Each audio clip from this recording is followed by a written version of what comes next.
This episode is brought to you in collaboration with Inspo, the social network for industry insights, knowledge sharing, and thought leadership.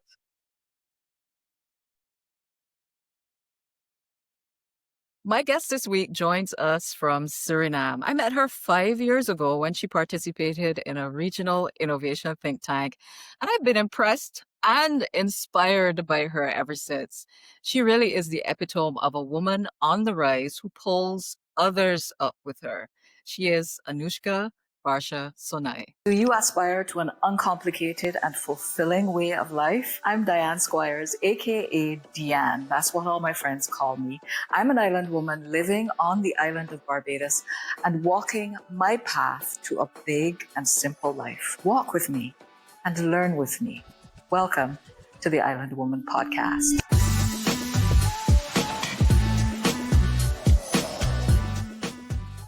Welcome to the podcast, Anushka. Hi. Hi, thank you, Diane. Thank you for the warm welcome. And I didn't know about the inspiration part. I'm happy to hear that. And I'm going to tell people about you now, so you might be a little bit shy about this, but I have to let them know the things that you've accomplished. So Anushka Varsha Sonai, she is a Caribbean business leader driving digital transformation and workforce development across Suriname and the region. As president of Creative Tech Hub Caribbean and the American Chamber of Commerce Suriname, she advances initiatives that build future-ready talent, attract international partnerships, and strengthen the region's competitiveness in the global economy. Her leadership has earned her international recognition, including the Anthony Sabga Caribbean Excellence Award, the Women in Tech Global Leadership Award, and Suriname's highest state honor, the Honorary Order of the Yellow Star. She's committed to building a dynamic, innovation-driven Caribbean where talent thrives and opportunity is accessible to all. And I want to say it sounds like a really wonderful bio, and it is, but I have been tracking Anushka's work, and she gets those awards because she is actually doing the work on the ground. Welcome again, Anushka. Thank you, Diane. Thank you so much. I'm really happy Right. to be on your podcast because, like, you have been tracking me. I have also been seeing the growth and the effort that you put in to bring out more voices from the Caribbean to a more global platform, which I really appreciate. So when you asked me, I was like, no, I have to contribute here because I know that you will reach the people that really need to hear the stories about what we are already able to achieve in the Caribbean. Yeah, I appreciate that so much. That really is the mission, and I'm setting out to get it accomplished however I can. I usually start off the podcast by asking my guests, it's an icebreaker question. And so if you had to create a Caribbean survival kit for a woman entrepreneur, and you could only put three things in there, I want to hear what those three things are in order of priority. Well, I was thinking that one of the most important things that I have in my toolkit is a purpose-driven vision. And while that may sound really, let's say, ambiguous or everyone is saying it, but I think vision is really important and it should be purpose-driven instead of ego-driven because I have seen those in my career path for myself. I'm speaking out of my own experience. When I wanted to become the best in anything, I could easily become the best because of excellence, etc. But once I tied an purpose to my vision, oh wow, that is when I saw how big. If you want to achieve big things, you have to dream big. But also, the higher you go, the bigger the challenges to overcome. And when everything goes left and you want to go right, that vision is what keeps you going. So, my first and important thing in the toolkit for an entrepreneur in the Caribbean would be a purpose-driven vision. Okay, And purpose-driven vision. since you said three things, I think the second most important thing would be a book that is not yet written, and I'm thinking to write it. writing every. I got a gift from a friend which is a toolkit. It's from Moleskine Snoopy, and it says, "Oh, that's a good idea. I need to write it down," or "That is something worth to write it down." And so Yeah. I'm writing it down. But I think the book that tells how we should lead in the Caribbean instead of being led by, or others are leading us into where we want to go. It should be more our own, how do you say that? Our own path towards what we want to do and how we want to do that, and what type of leadership suits that type of thinking. It's a Yeah. book that's not just a regular leadership book, but it's more about a guidance to other entrepreneurs, and in not just how you balance ambition and well-being, because we have a lot of those, but how do we grow with a bigger impact around us. And it's actually an economic leadership book, and not just any type of leadership, and not based on what's happening in the bigger world and how models, etc., are created for them, but what is closer to our own reality in the Caribbean. Suriname is small scale, so is the rest of the Caribbean. But because we're small, our corporate world has a lot of tribal thinking. So Yeah. that's really different from the normal corporate world or the Western corporate world, where there is a lot of books about. So I would include that book, the book that gives you how financial independence could be a foundation, where talent is a good resource for yourself. And yeah, I think the third thing is a good dose of discipline and determination. So a lot comes across that will take you off the path, but how do you stay on the path? Yeah, so Yeah. I think those are the three things. Those are the three things. So, Yeah. purpose-driven vision, a book that is not yet written, but Anushka's gonna write, or Ooh. someone else from the Caribbean to tell our stories of leadership. And Hmm. then discipline and determination, a strong dose of it every day, Like your morning coffee. like good morning coffee. All right. Yeah. Um, I, of course, have been following you for a bit, but I also checked out your LinkedIn profile, and I know that we update these things as we go, just as we update resumes and so on.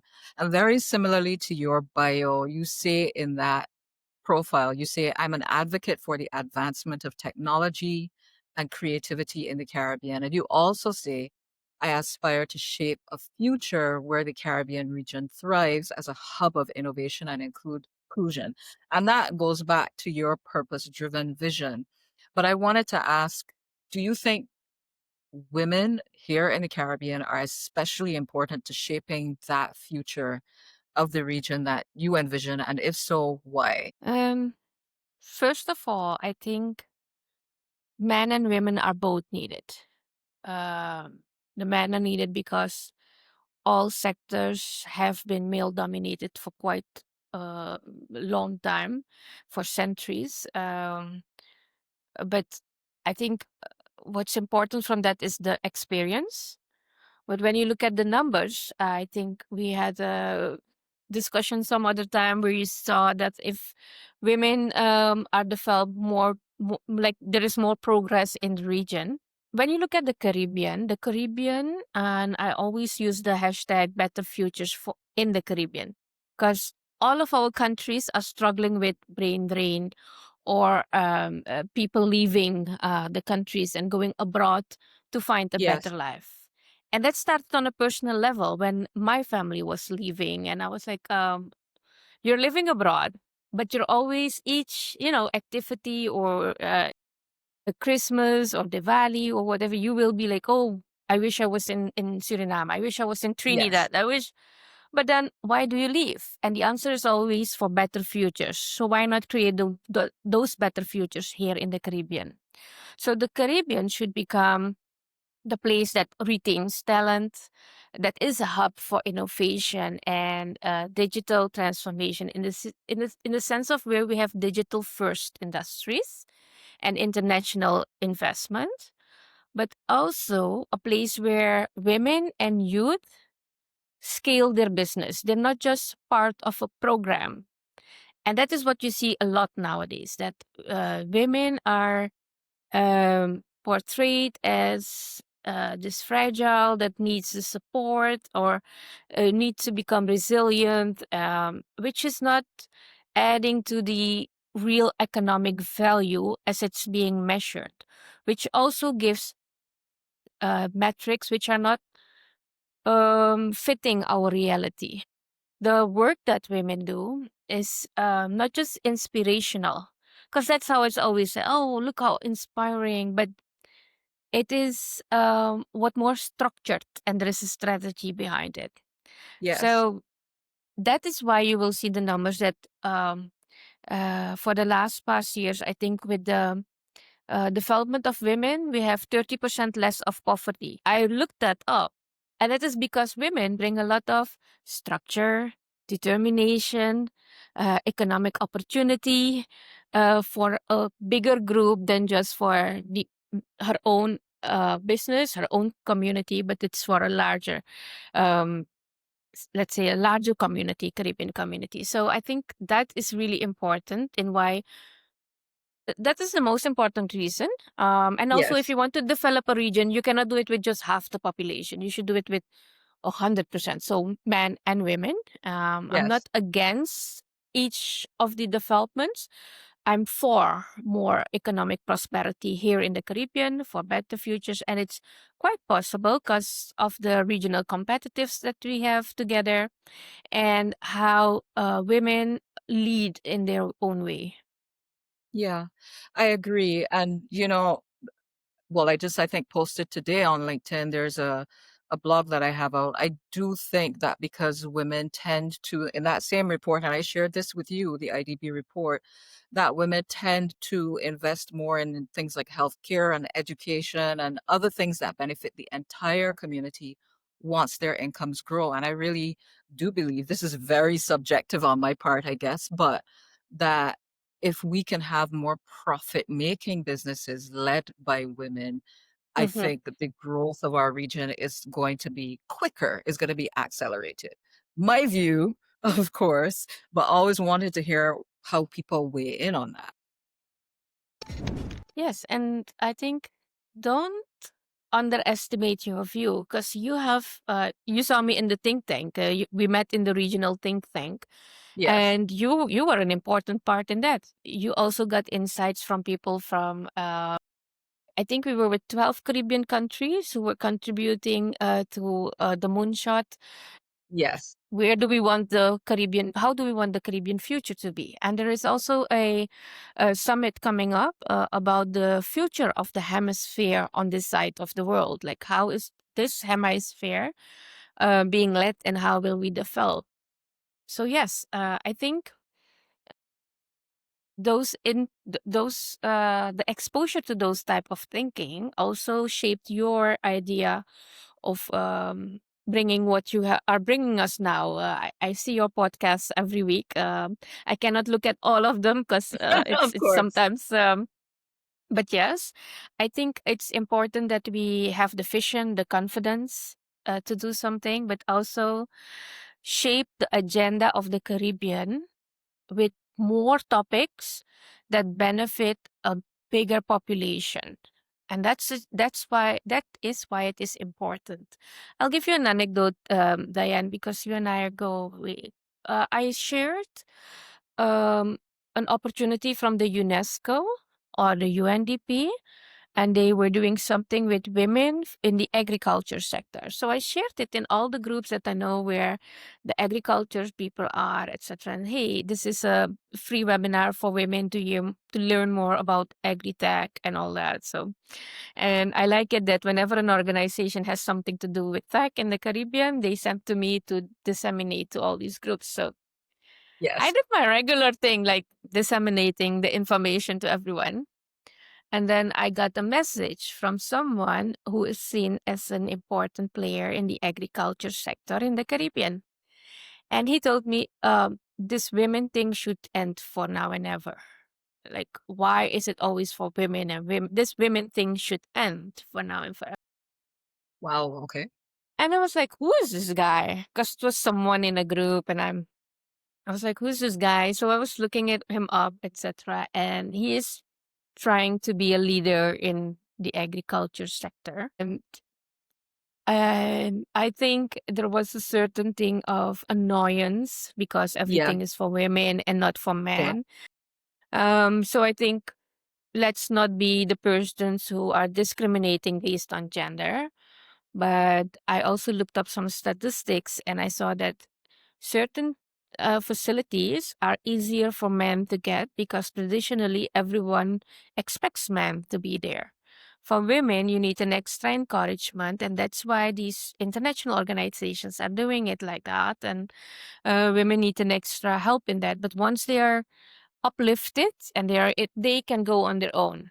Yes, While I think the whole men, thing. yes, while men Yeah, it drop is to get out. them on par. It is to get them Yeah. on par because if you, and I was just having a discussion with someone else earlier this morning and we were talking about some statistics as well. But, if you are in the race and the we want to all end at the finish line at the same time, but you are behind, somebody needs a boost. And I think we're still at the point, of course, where women and youth, of course, still need that boost to catch up to men who tend to have larger businesses with higher profits and who tend to have more financial, easier access to finance, tend to, for whatever reasons, many of them cultural, Mhm. um, societal, and yes, gender based. So I understand part of his concern, but I like you, don't agree. No, but no, I don't. The reason why, and I'm not advocating here to say, oh, women, we should only focus on women. Like I said, it's men and women both equally. And once we are, like you said, on the same base foundation, we could build from there and see Yes. what's happening, right?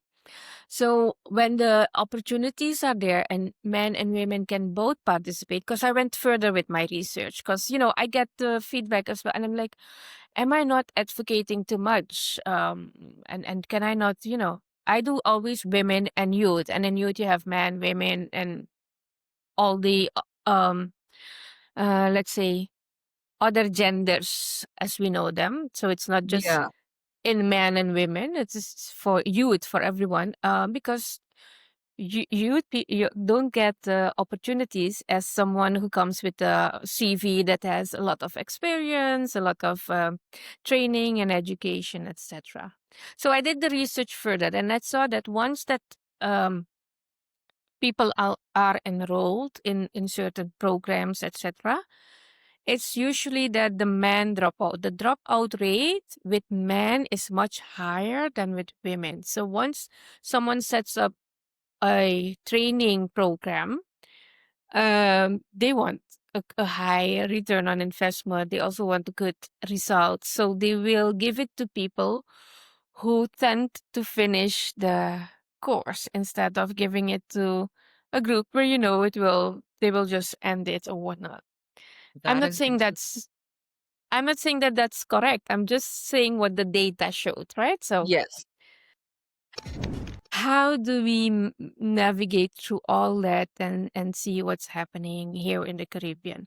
And I must say that 10 years ago there were not enough examples, but now I think you see women everywhere. You see them in leading positions. We're not enough in the boardrooms yet. We're not enough, but I think something goes before our gender. Before gender, our competences is important. Yes. I mean, don't go to fill a role because you're asked because you're a woman. I see that a Yes. lot because people have to meet the inclusion metrics and the standards. They will add a woman to the communication, to the leadership, etc. I think women are not beneficiaries of development. They are drivers of economic expansion.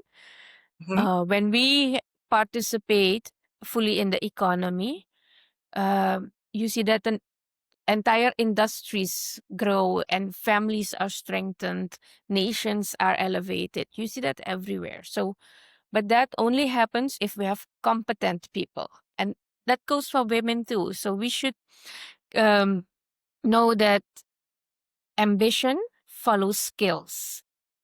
Yes. So we First, do need build to your strive skills.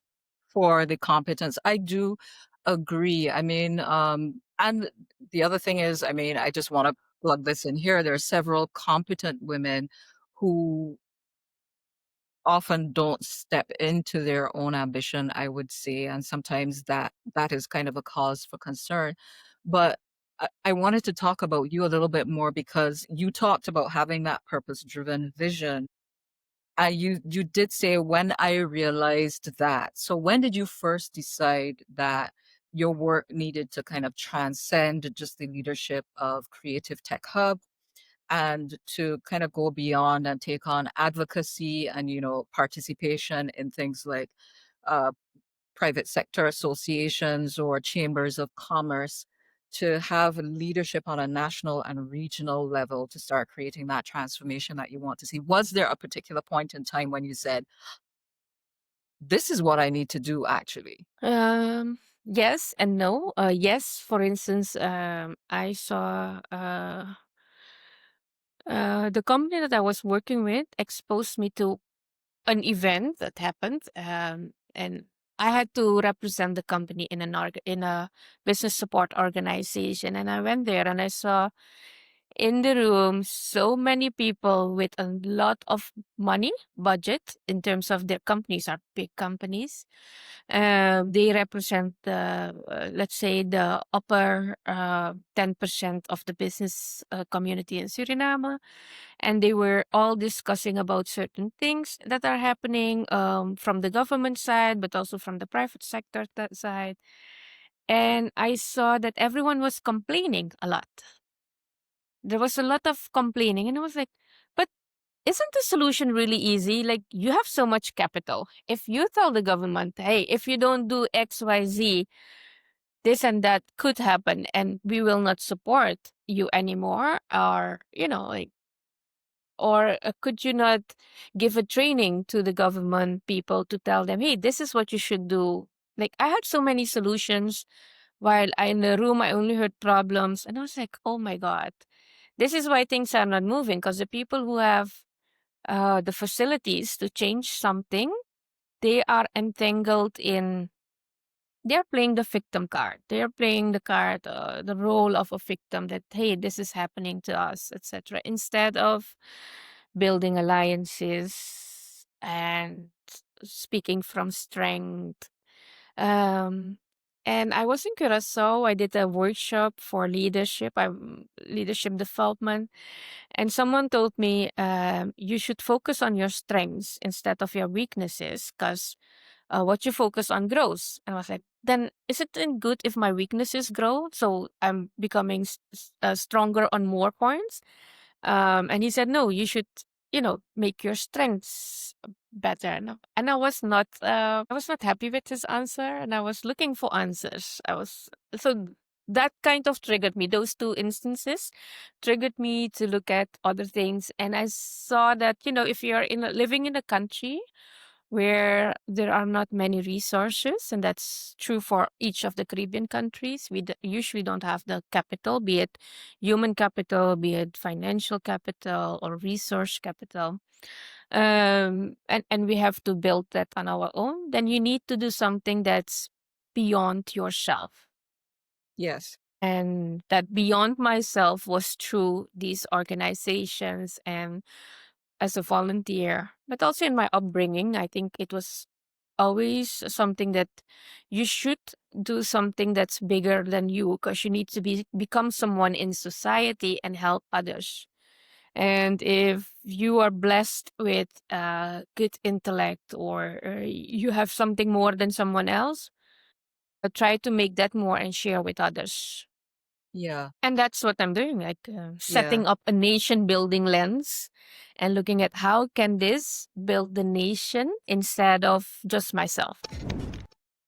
And on that note, then I want to talk about ambition and well-being and the scale of those two things. And I know I see you smiling, but I'm going to put your ambition on a scale. You, Anushka, as the president of Hmm. Creative Tech Hub and all the other things that you do, but I'm thinking of measurable economic impact in dollars and cents. And what would you say on a scale of zero, where zero is, like not at all, and 10 is, it's my life's mission? What would you say is your commitment to building a business that is a global multi-million dollar business? 8. 8. All right. Why that number? Because you asked me. No, just kidding. Had you asked me this question a year ago, I would have said, it's somewhere as a 6. If it happens, it's okay. If it's not doesn't happen, it's also okay because I have achieved more than what I thought I would be able to achieve. So I'm good. That would be my answer back then. Yeah. But now, with what I see as the opportunities that are out there and the things that I can achieve, but also how other people in the Caribbean are developing, how systems are developing, I think it would be a waste of time if we Caribbean people don't come together, build alliances, and build our own multi-billion dollar industry here in Suriname. I really think we have uh, so much to offer to the world, but also to ourselves. If we move from the consumptive ideas to more productivity, Yeah. and if we invest in talent and technology, that's what I'm doing. And I think the story where I said we need 100 companies like mine in the Caribbean. I think if Yes. we can have 5 like mine, but on a bit higher scale, we're good with diversification um, in the tech sector and in human capital development. Okay, let's go on the well-being side now and talk about the scale there. Zero, of course, being, you're completely out of whack, not taking care of yourself if you're thinking about your freedom, your life outside of work with family and friends and so on. And a 10 would be, completely balanced and in harmony. Where would you sit on that scale? I At any given moment, that number is different because sometimes I do a lot of work and don't have time for family and friends. Um, but they know about my work, so And then sometimes I'm so much with the family that work gets a bit less. And I think it's different if you combine your ambition with discipline, like I said in the beginning, right? And you should plan your rest. And that's what I'm doing. I'm planning this weekend, whatever comes, whichever WhatsApp message or email, it's my rest weekend. So if someone says, "Oh, we need you on XYZ," I need to say no because it's my rest weekend and I need that rest for myself to have a better performance. And self-care is like it's part of your executive performance in a company. People who don't do self-care cannot be a good performance in the business world. I think you will see that most of the executives, they either have a running schedule or they go to the gym, or like there's always something that makes you take the time for yourself. And I think rest is the most important. A few years ago, someone told me you should rest more. I'm like, how do you rest? Because even if you rest, if you're lying down in a hammock, you do something. You read a book. Now I know how to rest. So Yeah. I do that a lot. I think uh, planning your day. I read this thing somewhere. It says raw ambition, as into I want to achieve this. I want to, as it becomes a toxicity. toxic thing. Sick. You, Yeah. you will only get burnout. But if you have your ambition and you balance it with self care, with your Yeah. discipline, etc., Yeah. it's so much more better because you have a better balance in things. And Yeah. I do agree. I was going to say that I do agree with you. And I do agree that that wellness, that well-being scale is maybe much more of a sliding scale sometimes than ambition. Although you did note the change between your ambition last year and this year, right? But we haven't talked about Creative Tech Hub, which I do want to do quickly because it is still, I think, a different business model from what we see across the Caribbean. I don't know that, certainly here in Barbados, and I can't think of many other models that look quite like this. You'll have big companies with foundations and so on. But mhm. tell us about Creative Tech Hub and the model you guys have created there. So for Creative Tech Hub, we have developed as part of what was needed for us to grow further. One of the things that was needed was partnerships, collaboration. We work a lot in workforce development, and while we started as a company that was training people in jobs for the ICT sector, because of the market development and what was needed, we shifted into other sectors as well. And that is what helped us to grow. Like we were not only training for the IT sectors, but also for the oil and gas sector now. And we have trained 600 students now in the basics that's required in the oil and gas sector, in the mining sector, IT sector, agriculture sectors, and tourism. So these are the five main sectors that we have already trained people in the basics, and then we go to the next level. In the partnerships, we have done some partnerships with US based companies, international companies, to make our offerings in training broader than just keeping it to a really small um, part. But we have also we are working with regional collaborators, and you will see me doing a lot with Anime Carib as well, which is in Trinidad. I'm speaking with the Guyana Animation Network as well to work on certain projects that are coming up.